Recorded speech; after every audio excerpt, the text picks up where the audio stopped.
বিয়ে করার আগে একটু ভেবে দেখুন, আপনার বয়স যখন ৩০ বছর তখন আপনি ১৪ বা ১৫ বছরের একটা মেয়েকে বিয়ে করছেন। বয়সের তফাৎটা একবার চিন্তা করলেন না? একটু চিন্তা করে দেখুন তো, আপনি ২০ বছর পর যখন ৩০ থেকে ৫০ বছরে যাবেন, তখন আপনার শারীরিক চাহিদা কতটুকু থাকবে? একই সাথে আপনার বউ ১৪ থেকে ৩৪ বছরে যাবে, তখন তার শারীরিক চাহিদা কেমন হবে? আপনার যখন যৌবন ফুরিয়ে যাবে, তখন আপনার বউ যৌবনের সাগরে ভাসবে। বয়সের এত বড় ব্যবধান বিয়েতে কেবল শারীরিকই নয়, মানসিকতারও অসমতা সৃষ্টি করে। একজন ১৪ বা ১৫ বছরের কিশোরী মানসিক এবং আবেগিক দিক থেকে পরিণত নয়। তার চিন্তা ভাবনা, সিদ্ধান্ত গ্রহণের ক্ষমতা এবং জীবনের প্রতি দৃষ্টিভঙ্গি একজন ৩০ বছর বয়সী পুরুষের তুলনায় অনেকটাই অপরিপক্ক। ফলে এমন বিবাহে সঙ্গীর প্রতি বিশ্বাস ও বোঝাপড়ার অভাব দেখা দেয়, যা দাম্পত্য জীবনে অশান্তি ডেকে আনে। সেক্ষেত্রে সমবয়সী বা নিকট বয়সী কাউকে বিয়ে করলে দুজনের মধ্যে বন্ধুত্বপূর্ণ সম্পর্ক গড়ে ওঠে। একজন সঙ্গীর সুখে দুঃখে অপরজন তার সমান অংশীদার হতে পারে। বয়সের পার্থক্য কম হলে মানসিকতার মিল থাকে, ফলে পারিবারিক সিদ্ধান্তগুলো সহজে নেওয়া যায় এবং সম্পর্কের স্থায়িত্ব বজায় থাকে।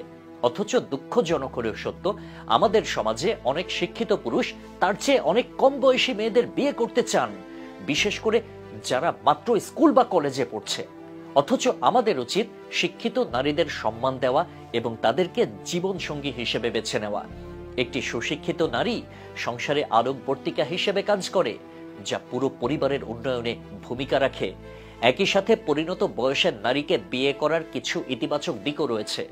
যদি কোনো পুরুষ তার চেয়ে বয়সে বড় কাউকে বিয়ে করেন, তবে সেই সম্পর্ক আরো বেশি স্থায়ী এবং আনন্দময় হতে পারে। বয়সে বড় নারীরা বেশি পরিণত হয় এবং দাম্পত্য জীবনেও চাহিদাগুলো সম্পর্কে সচেতন থাকে। এতে সম্পর্কের মধ্যে বোঝাপড়ার অভাব কম থাকে এবং পরকীয়ার ঝুঁকিও থাকে না।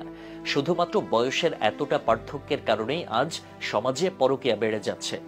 আর শিক্ষিত মেয়ে মানে শুধু ডিগ্রির সার্টিফিকেট নয়, বরং একজন এমন মানুষ যে আপনাকে মানসিকভাবে সমর্থন দিতে পারবে। হ্যাঁ, সে আপনার সাথে জাতীয় বাজেট থেকে শুরু করে বাচ্চার হোমওয়ার্ক সবকিছুতেই আলোচনা করতে পারবে। আর কোচি বউয়ের ক্ষেত্রে কি হবে? সে হয়তো ইনস্টাগ্রামে রিল বানানোর সময় ভুল করে সংসারে আগুনই লাগিয়ে দিয়েছে। বিয়ে করবে বলে ঘটা করে বয়স ১৪-১৫ বছরের মেয়েদের খোঁজার দিন শেষ।